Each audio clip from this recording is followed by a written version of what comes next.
If your Nintendo Switch is showing error code 2134-0501, you are at the right place. We have got some easy ways that you can use to fix this issue. Welcome back to Silicophilic, your go-to source for tech tips and fixes.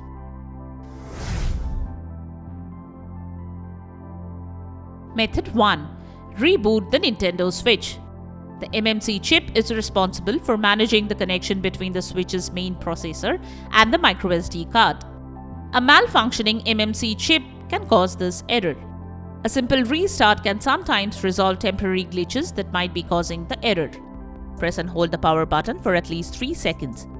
Then select Power Options and restart.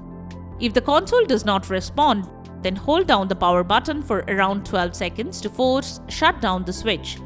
Then power it on again.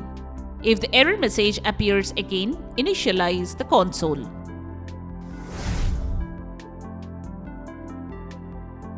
Method 2.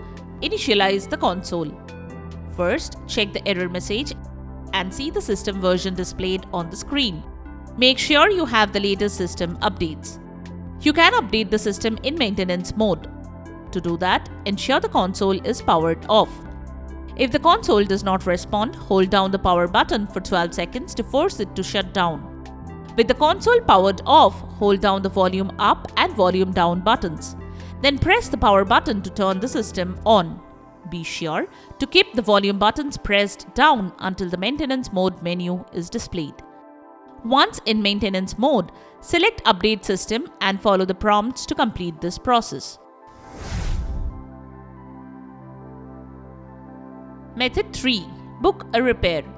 If none of these solutions work, then unfortunately your Nintendo Switch will likely need to be repaired by a professional. Repairing the MMC chip is a delicate procedure that requires technical expertise and soldering tools. It's not recommended unless you are comfortable with such repairs. If you are not, it's best to leave it to a professional. You can contact Nintendo support to book a repair at https://app/answers/detail/A_error-code %3A-2134-0501. And there you have it, the methods to fix Nintendo Switch error code 2134-0501. We hope one of these methods have worked for you. If you found this video helpful, don't forget to give it a thumbs up and subscribe to our channel for more tech tips and troubleshooting guides. Leave a comment and help others know which solution solved your problem. Thanks for watching, and we will see you in the next video.